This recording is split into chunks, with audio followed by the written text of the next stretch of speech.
Kia ora koutou. Welcome to the final seminar, public health seminar of the year. It's like Christmas spirit set in and we forgot to organise someone to chair it. We all thought Richard Edwards was going to be, but no one actually asked him to do it. So it is a self-chairing seminar today. So it's a seminar of two halves, James Bond themed. The first half, we're going to talk about the undergraduate medical student teaching experience this year. And the second half, Nick is going to entertain you fully and talk about James Bond. So the session, the first part, when we're talking about the undergraduate medical student teaching, we're going to, myself and Amanda D'Souza are going to talk briefly about what we did and how it went, and then we're going to get some perspectives from Taylor Darragh, who was one of the students who undertook the module this year, from Mel McLeod, who was one of the tutors who taught it, in fact, twice, but didn't develop the material. So she's going to give you her perspective of how it was picking up teaching that someone else designed.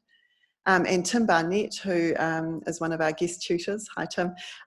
He takes the students for one session on public health interventions, public policy and advocacy.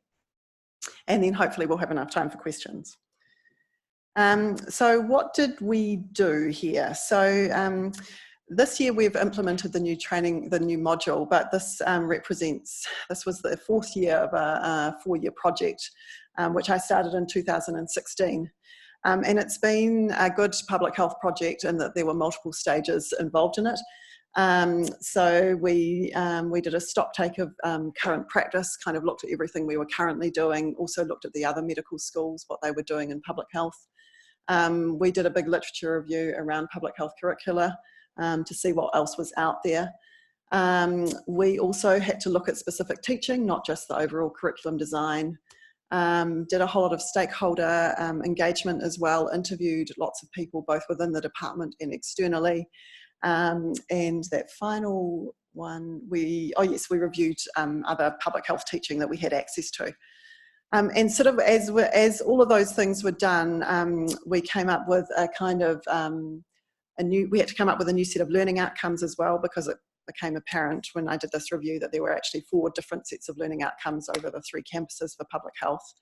So that sort of precipitated a cross-campus effort to try and develop one shared set of learning outcomes. And we did a big stocktake document, came up with some new options around what a new module could look like, and then decided which of the options we were going to move forward with, and then developed all of the new materials for that. So I think I worked mostly alone for the first 2 years, and then in the third year Amanda came and joined me, which was fantastic because it was a much bigger project than I'd originally anticipated. One of the key bits of work that we did was develop a bit of a vision of what we wanted the teaching to look like, and that helped us assess the options that we had against it, which included retaining the previous module or a modified version of it. And the vision really involved having a really clear focus on the students, making sure it was really an integrated approach to public health, and centering public health in the learning of their medical profession, of their medical practice, sort of bearing in mind that most of them are not going to become public health physicians, they're going to practice in clinical settings. We wanted it also to be good practice educationally, and where possible achieve learning outcomes across multiple domains of the curriculum. We knew that there were gaps in some areas, and where they were aligned with public health, we were keen to contribute to them. And it needed to be sustainable for the department as well, because we deliver this module 6 times a year to 18 groups of students. So we needed to be able to deliver something consistently and something that we could maintain. So the structure of the new module, firstly, it's worth saying we had a change in the way that we taught. Previously, we taught where the way that we taught was each group would have multiple tutors. I think it was 15 or 16 in total, and so everyone kind of come in and teach their area, their topic area, and then so most people would not see the students for more than a couple of hours. But our new approach is that we have 2 teaching staff delivering most of the teaching in each module. So staff have to be across a much wider range of public health teaching.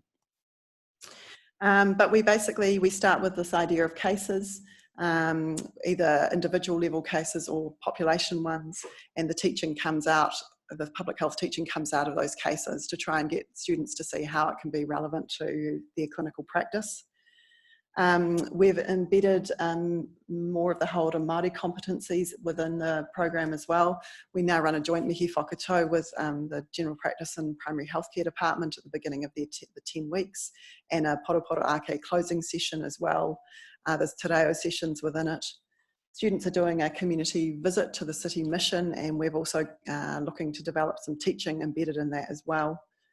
And we found quite rapidly that we also needed to put in some academic skills teaching. We had made assumptions about the level of academic teaching, sort of skills teaching they'd had and experience, and that were not borne out by our experience of the first run.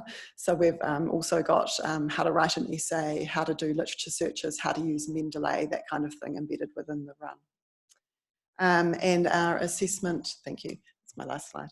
Our assessment has also completely changed, and we now do a kind of a portfolio on a determinants of health on a condition that each individual student chooses. And they go out and take photographs of determinants of health in the community or this particular condition and write an essay about it. And then they also write a personal reflection on how their beliefs have changed as a result of this essay. So I think that's my time up now, and I'm going to pass over to Amanda, who's going to talk about how it's gone. Kia ora koutou, thanks Caroline. All right.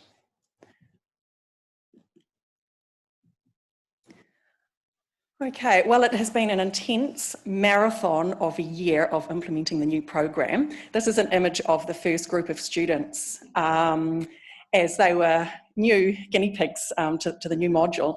And I have to really acknowledge their enthusiasm, their forgiveness, their constructive feedback, and they thoroughly engaged with the whole philosophical basis of the new module, and working with us to improve it as the course panned out.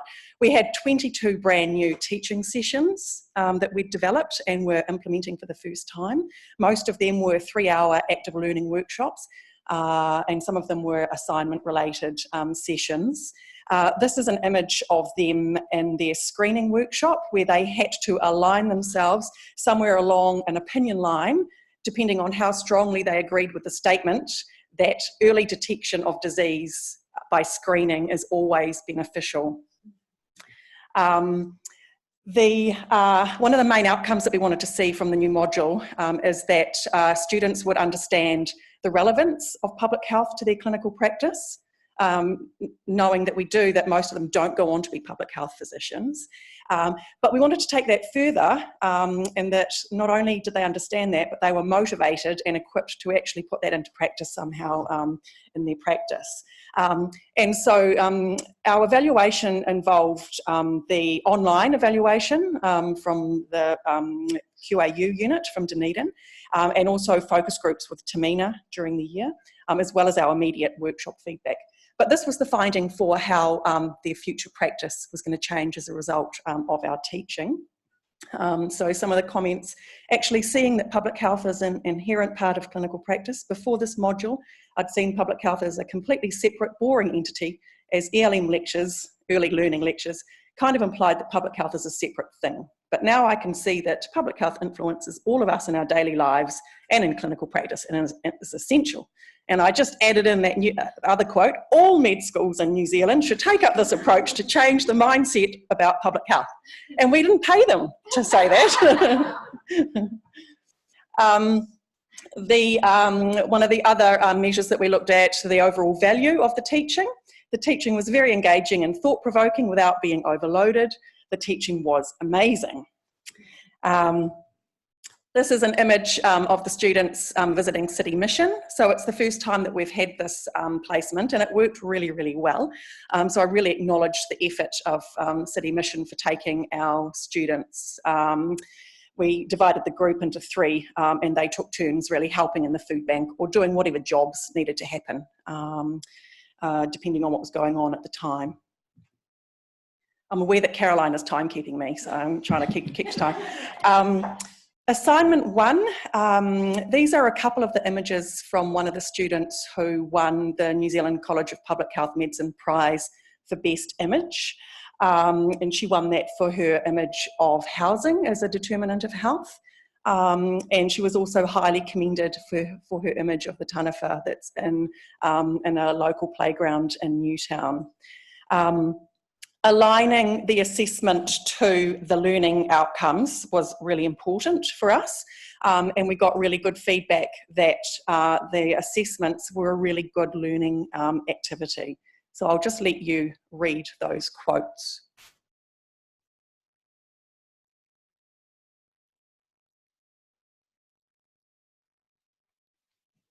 So the assignment was one of the real highlights for the new learning. And so just some final reflections on what we learned from doing this project, which was a huge project, did I say. The teaching has been really rewarding. It has been fun. I think it's been a lot more fun and rewarding for students, but also for staff. But it is a lot more demanding on staff. We have to get out of our comfort zone, teach in a different way. We can't rely on lectures and an expert model of standing up and just saying stuff. We actually have to help each individual student on their learning journey in public health and really engage with them in active and kind of interesting ways. So it is much more demanding. Assessment is really important and drives really learning. But we found that a lot of the students needed extra help for writing an essay of this type because they haven't really had to do that many essays. We're much better at identifying and responding to student needs, and there's a broad range of needs, from learning needs to pastoral care type needs. And the other thing we found is that students really value being actively involved in course development and really working with us to improve the module for future students. So that's really my bit. So I might hand over to, are we doing Taylor next? Yep. Taylor's one of the students. So I'll hand you over, Taylor.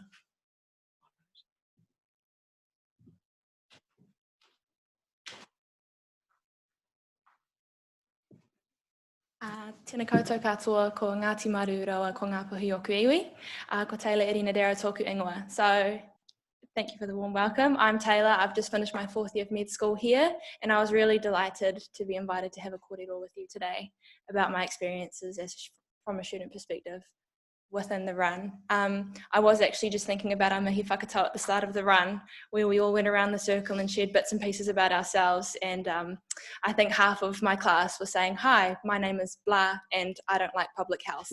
I do remember the staff in the corner being like, ugh. But fast forward to the end of the run, and at the Poroaki we all only had positive things to say. We really enjoyed our time in the run, and I think for me it comes down to probably a combination of really practical things that we were able to do alongside the actual content and how it was taught to us. So practical things, straight off the bat, having tutorials with really, really encouraging and engaged tutors was really awesome, and having prep that we had to do ourselves before coming to class. I know students are normally like, oh, prep, but we really liked prep, and I think most of us did it because we wanted to engage more in the classes. Like you've both said earlier, focusing on academic writing, I found really helpful. Having tutorials with the referencing librarians, learning how to use referencing software was awesome. I'm doing a summer studentship, and I would be absolutely lost without those skills. We also did lots of public speaking, which this is my 2nd time now speaking in the small lecture theatre because we did present here for one of our assignments. So that was really helpful as well. What was I going to say? The city mission was really important, I think, for me and my classmates, because the type of learning that we did there can't be taught in a class. Hearing the stories of the guests that used the city mission was really awesome. I guess the staff really managed to shift our perspectives without throwing statistics and textbooks at us. The content I found really incredible. I think assignment 1 was probably had the biggest impact on all of us. learning about social determinants of health when we've come from ELM, where we've just had stats thrown at us about who's impacted by disease the most, and actually taking a step back and looking at why through that assignment and doing it ourselves, but having guidance from our tutors. One of my classmates that comes from a very privileged background, one of her determinants was housing, and she was telling me, Tay, you know, I walk past this bomby house to school every day, and I always think it's so gross, yuck, blah, blah, blah. But then it wasn't until she took a photo of that house and put it above her paragraph on housing as a social determinant that she actually realised people have to live there and they probably don't have much of a choice, and it's probably cold and damp and there's not much to do about it. So she learnt that herself. We didn't learn that. Yeah, she learnt that herself. So yeah, all positive from my end, and my classmates loved it, and I'm not being paid to say this, promise. Yeah, so thank you again for the run. We really enjoyed it. I think this on to Mel, my best friend now.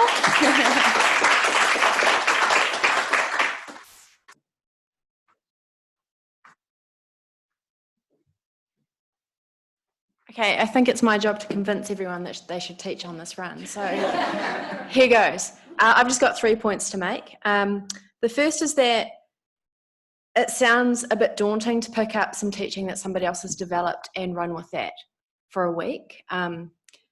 It's actually very well organised. So what you get given is sets of slides. You get information sheets about how to run the different sessions, about the timetabling of it, how to run the different activities. So it's actually really easy to pick it up. I acknowledge that Amanda said that she thinks that it's quite demanding on staff, but actually I think it's easier to do an active learning model than it is to stand up for 3 hours and do a lecture.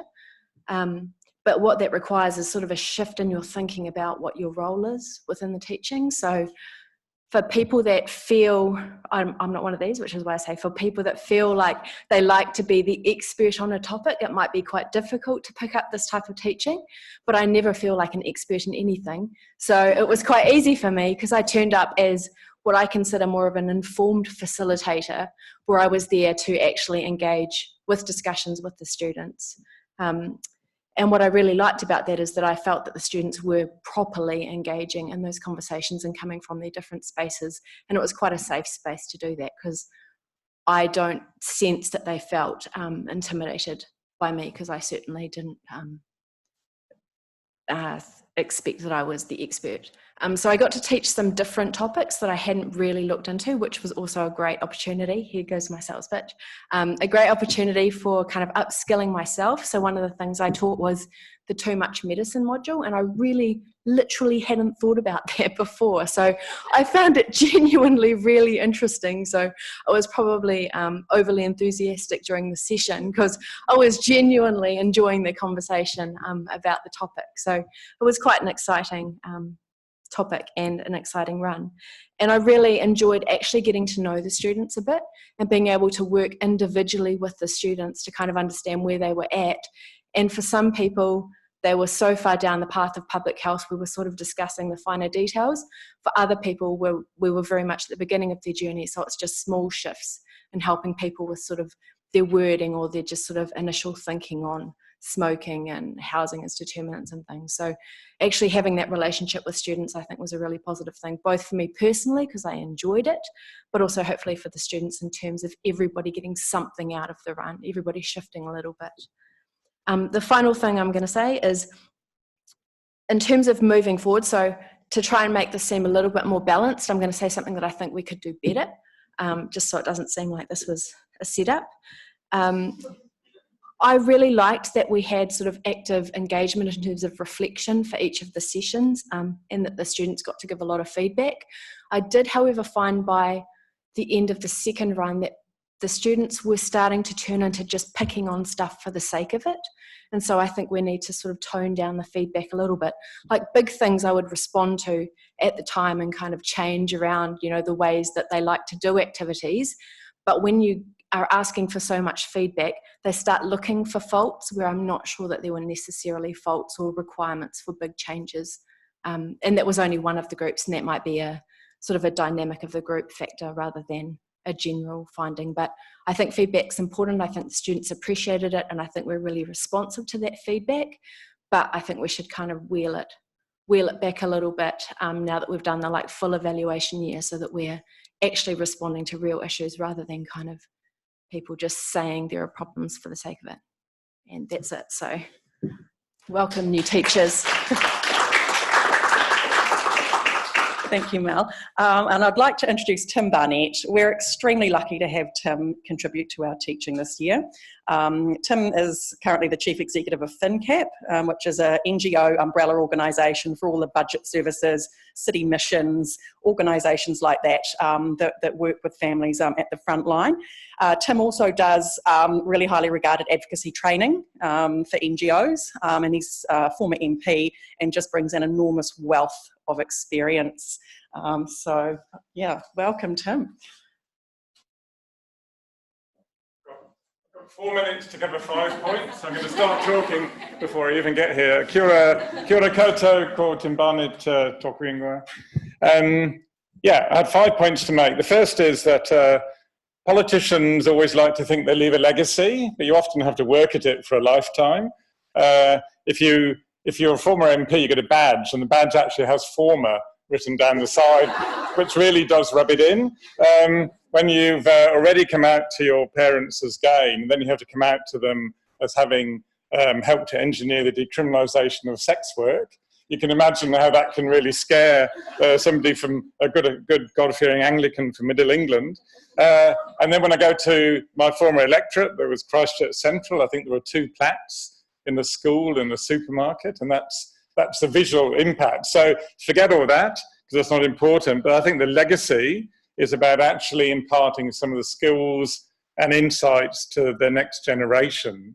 And this is not the next generation, it's the next generation, but about 3 for me. But I mean, I think this is why I was excited to do this. The bit of it I was involved in, it was exaggeration to say it's teaching. I just kind of wandered along and made some platitudes, really. But it was, the students had topics and they worked on them during the week, and then we had a bit of a role play to try and work the issues through. So there was somebody in a position of power, and there's somebody from media, somebody from a contrary NGO, and we worked the issues through a bit and then comment on it at the end. Reflecting on it now, I think we achieved 3 things. One was the ability to persuade, because it was a persuasion exercise. I think seeing things through the same issue through the eyes of others is really important, and that was achieved with those different areas.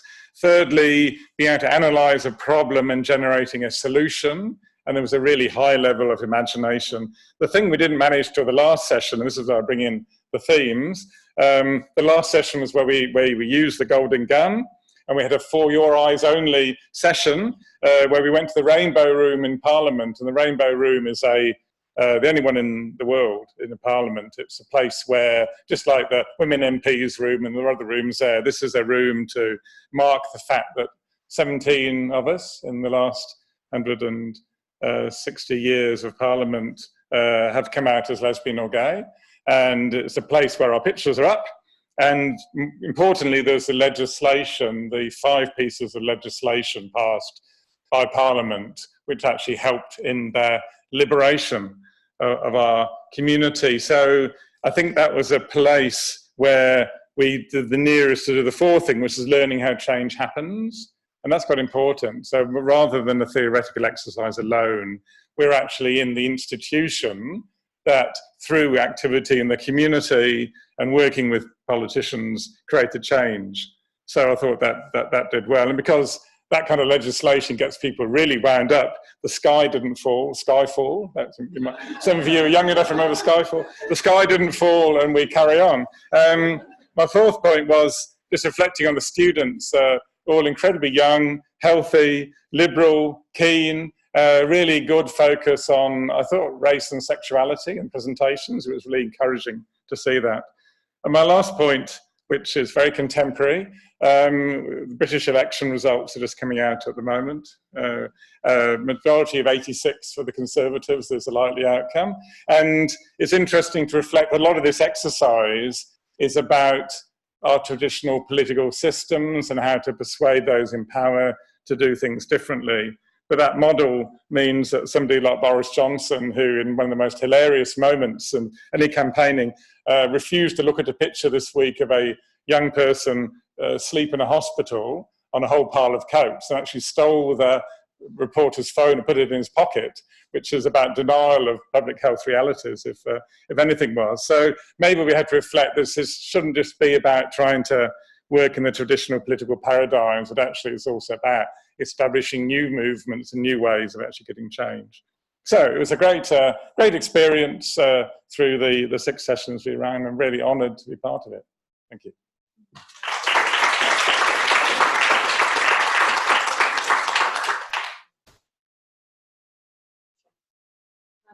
Maybe we ran over, unsurprisingly. Maybe we've got time for a couple of questions before Nick talks, if anyone's got any.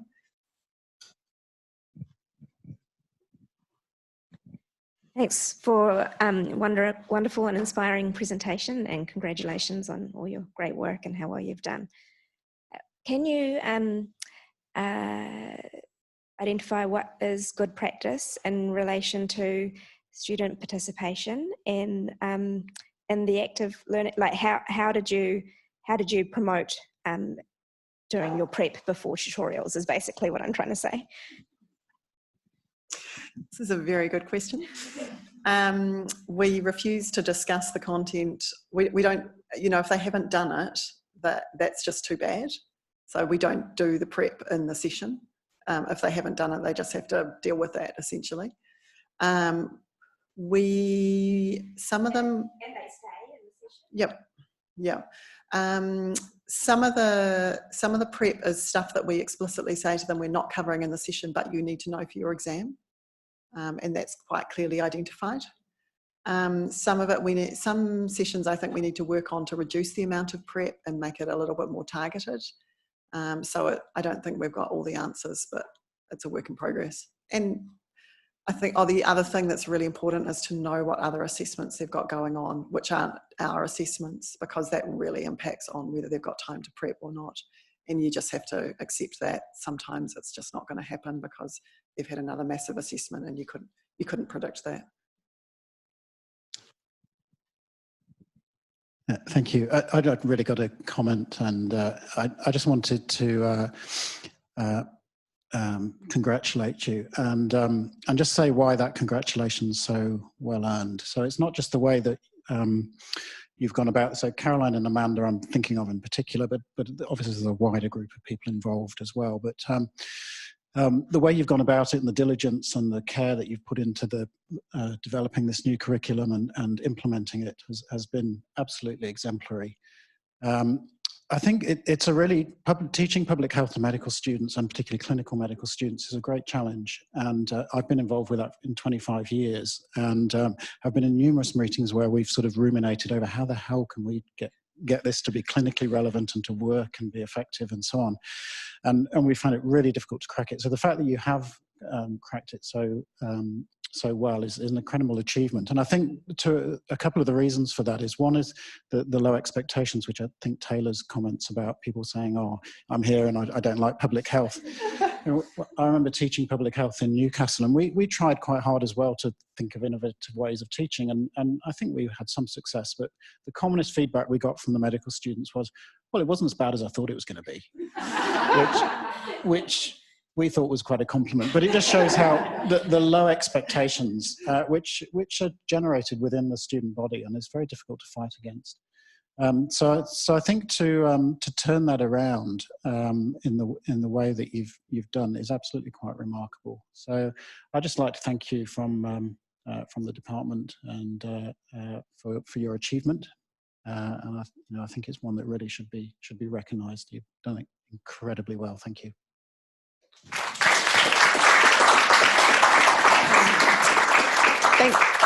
Thank you, Richard. I have to say that was harder work than doing a PhD, that project.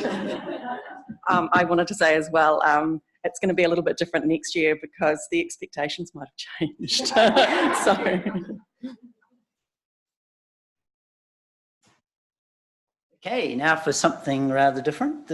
What I'm going to tell you definitely shouldn't be in the medical school curriculum. So, talking about James Bond's drinking and some analyses of his smoking, and also head injuries and unsafe sex. So, first a disclaimer, no taxpayer funds were wasted in any of this research, and of course there was no external funding. It would be impossible to get. So why study James Bond movies? So movies' impact on human behaviour is shown by the massive investment in product placement, and including in James Bond movies. And also there's a lot of studies on movies, how they influence things like youth smoking uptake. And the good thing about Bond movies is that they span 6 decades with thematic consistency. They're thematically consistent in terms of a high dose of sex and violence, and the plot lines are generally incomprehensible. Even Roger Moore, when questioned once, admitted he just couldn't understand the plot. And they're the 4th highest grossing movie franchise ever, so very popular, and the best movie franchise to cover such a long period of time. So in terms of methods for the alcohol work, so this looked at 24 James Bond movies since 1962 to 2015. And for the alcohol work, we also looked at particular scenes where James Bond drunk a lot, and linked those with various binge drinking events and estimated his blood alcohol content, and published this in the Australian Medical Journal, albeit the Christmas edition. So looking at some of the results, so you can see that James Bond has drunk heavily and consistently over 6 decades, 109 drinking occasions, average of 5 times a movie, and also the lead woman character drinking consumption has also been steadily and maybe even increasing. So Bond basically drinks whatever he can get his hands on. Typically it's martinis, but increasingly it's also been beer and different types of champagne, so a wide variety of substances. And looking at the results of his estimated blood alcohol levels, you can see at the top is the legal limit for driving in Britain. Moving down, this is the start of the lethal range in humans. And in his highest binge drinking event, where the bartender described how the Vespers, a type of cocktail, were made, we were able to estimate 24 units that he had drunk at that event, and so that's well into the lethal range for humans. But that's nothing actually compared to his peak event in the books, which was 50 units in 1 day, and that compares to the highest level in a living human in that trauma centre study of 46,000 blood alcohols. So she really is nearly at that superhuman level with that estimated blood alcohol.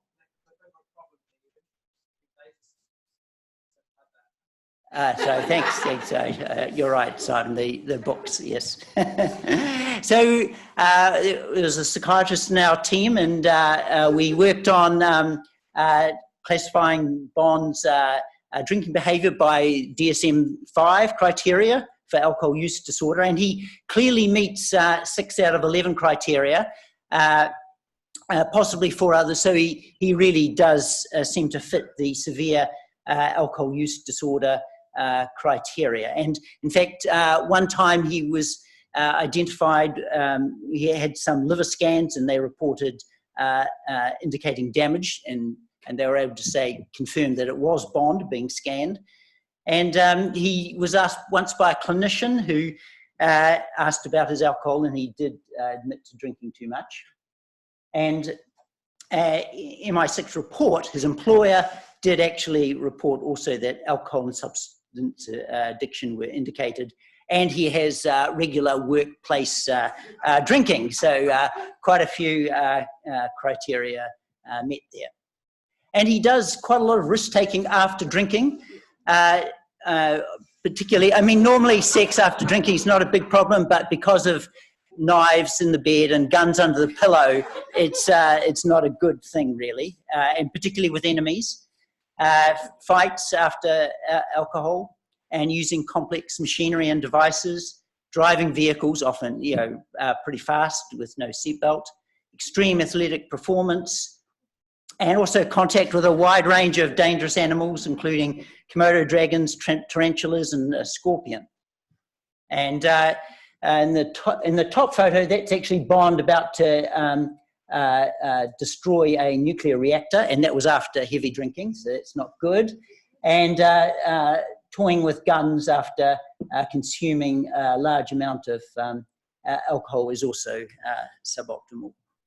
And he also, in times when a reaction time is very critical, he also has engaged in drinking. And what are the consequences of his risk-taking after drinking? Well, there's no evidence of any impairment in his judgment, except when the drink is spiked to knock him out. No direct injuries to Bond after heavy drinking. And on occasions where he is captured after drinking, there's no evidence that it's related to his alcohol impairment. And there's also no portrayal of any risk reduction strategies for Bond. There's no professional help seeking involved, no support from his work, even though the workplace has identified his drinking problem. He has no cessation of heavy drinking after head injuries. And it's a problematic workplace culture, MI6, with drinking on the job, often with his boss, and regular offers of drinks at work. So what are some of the notable trends over time? Well, martini consumption is fairly consistent, but with a slight increase in beer. There's a declining use of alcohol as a weapon, usually hitting people on the head with a bottle. So that's fortunately declined. But stable use of alcohol by his sexual partners, as I mentioned, but a marked rise in alcohol products in his environment. This graph shows the increase in product placement of all types. Now, typically 25 new products are marketed in each James Bond movie in the last decade, and that even includes bizarre things like Tabasco sauce in the sort of corner of the image, because the Tabasco sauce company has decided it's a good thing to market in James Bond movies. But there's a clear trend in increasing alcohol with increased diversity, martinis, champagne, and even beer now as well. So some conclusions from the drinking side of things: consistent portrayal of heavy drinking by Bond in the movie series, frequently undertakes hazardous activities after drinking, but with no alcohol-related consequences. And despite a clear drinking problem, there's no help-seeking or workplace support provided. So other conclusions: a marked rise in product placement in this series. And as with some successful public health action to reduce smoking in movies, maybe health workers can consider strategies to reduce portrayal of heavy and hazardous drinking in movies, for example, like things like ratings classifications. But as for reducing product placement, when that's involving tens of millions of dollars for each movie, that might be rather difficult. So now moving on to Bond and smoking. And again, this covers 6 decades. And it's interesting because he varies from even pipe smoking up at the top there, and cigar smoking in the bottom right, so as well as normal cigarette smoking. No vaping yet, but that may appear in the next movie. So we also published this work in the journal Tobacco Control, and the methodological feature we introduced for some of this work was because the observers were being distracted by the movie theme and maybe missing some cigarettes, we decided to watch the movies backwards so that the cigarettes would be more obvious and we weren't distracted by the theme. But it was so headache-inducing that we that technique had to be abandoned. So a good news story with Bond and smoking is that he did quit in 2002, and there has been this big decline in his smoking over the decades. Not so clear for his sexual partners still smoking in the recent movies. And a complete end to use of spy gadgets made out of cigarette packs and cigarettes. Some of the early cigarettes had little rockets in and various other explosive devices, and they seem to have just disappeared with the modern gadgets. And in terms of secondhand smoke exposure, here's Tiffany Case stubbing a cigarette out on James Bond's chest. And so you can see the secondhand smoke exposure would be quite intimate at that level. We did notice a decline in post-coital smoking, with none of that in the last few decades, which is good. So it suggests maybe the public health messages of not smoking in bed are getting through into the public discourse. But his secondhand smoke dose is always important with these things, and we think it was probably fairly constrained because of the short liaison time with partners before the relationship deteriorated, because 15% tried to capture, disable, or kill him at some point in the movie, so that would, of course, limit exposure time.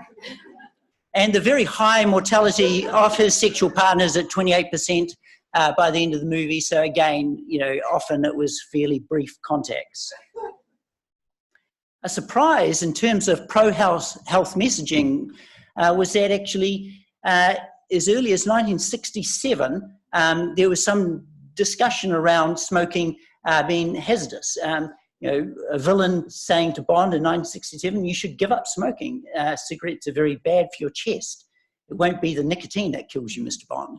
So yeah, some early discussion there. And one of the most striking things was the third item there on a spontaneous quitting incident where a coffin is floating along a canal in Venice, and this old smoker who had a strong smoker's cough sees the coffin drifting past and decides to just throw away his cigarette into the canal. So a sort of spontaneous quitting event. Another item of interest was Bond's gift of a cigar to his work colleague, Miss Moneypenny, and she just throws it away in disgust into a bin in 1999. So you're starting to see that some anti-smoking messages come through there. But in contrast, of course, Big Tobacco like to use Bond movies for product placement, and even that movie in 1979, Moonraker, possibly the worst Bond movie ever, had large billboards for Marlboro cigarettes in it. In 1989, License to Kill had a particular focus on a brand, Lark cigarettes, which is virtually unheard of in Western countries, but this was a time when Philip Morris wanted to spend a lot to get into the Japanese market, and Japanese viewers of Bond are quite numerous, and so they did a big push with this particular brand to get into the Japanese market. Now, this caused a bit of a backlash, and so the movie producers were heavily criticised for promoting smoking, and so in the DVD releases, you'll see in small print at the end of all the credits a little Surgeon General's warning about smoking, added in by the movie producers. Now, moving on to a topic which we haven't published yet on, still collecting data, is Bond and head injury, but the work to date suggests around 7 head injuries per movie, with loss of consciousness occurring on average 1.5 times. Sometimes this head injury is self-induced with head-butting behaviour by Bond and his opponents. And in fact, one of the Bonds, Timothy Dalton, was called the head-butting Bond because it was such a common behaviour in his movies. So some emerging patterns with the head injury data is that, as usual, deficient primary prevention. He's very inconsistent in his seatbelt use, and he launches into fights, never attempting to negotiate, to discuss any alternative conflict resolution activities. Deficient management. Sometimes when recovering from loss of consciousness, the first thing he'll reach for is a martini. which is not recommended in head injury guidelines. And there's, as usual, no workplace support from MI6 after any head injuries. And finally, to discuss unsafe sex by bond. So a previous study has already studied this, and there's no evidence that it's ever been safe. He managed to go through the HIV pandemic without any changes in behaviour. But actually, there's been a slight decline in his number of sexual partners, from 3 to 2 per movie. But that possibly is because of the increase in violence, and the movie producers have to balance sex and violence, and so increasing violence may mean declining sex. And there's just one mention of safe sex in the whole series, but that was in a different context, really, of a woman trying to kill him during sex, and so he made a reference to unsafe sex there, or safe sex. So, problem for Bond, he has very limited pre-coital discussions on any subject, so can't really talk about, contraceptive cover and past sexual histories, other important things like that. No mentions of sexually transmitted infections in the whole series, and no mentions of pregnancy or Bond's statistically very likely offspring. Given the large number of sexual partners at 60, you would expect statistically a significant number of offspring. So some persisting research gaps in Bond movies. So there's a need to update the increasingly severe violence in Bond movies. Some University of Otago Dunedin authors have studied trends in violence, and the severe end of the spectrum has been going up. There's a need to be an update on his the psychopathology of Bond, and also the various villains. Various people have published on this, but it's getting a bit out of date. Someone's even analysed the skin diseases of the characters, but that's just the villains. So, there's room to explore the dermatological aspects of the other characters. And the Bond books have only been studied in terms of alcohol misuse. So there's large gaps. If any of you are interested, there's very little on his, nothing on his diet or dental hygiene. Though, of course, dental hygiene is an issue because he hardly ever eats anything, so that may not be relevant.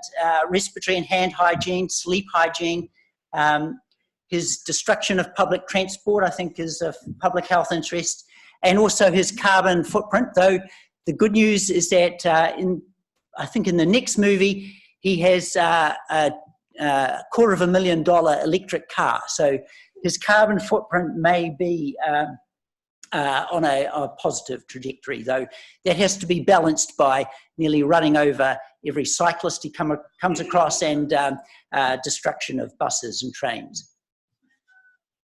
So, some conclusions.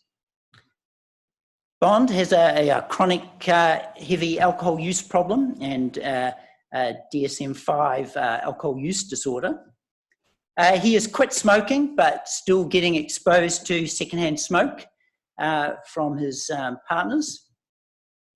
He's regularly experiencing head injury and not following any of the relevant head injury guidelines.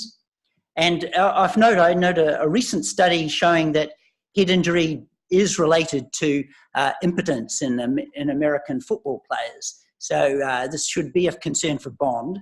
And he's probably never had safe sex at all. And there's important research gaps around his behaviour. So maybe in 5 years' time, I'll be able to update you on some of those other activities. So thanks for your attention, and no questions will be entertained.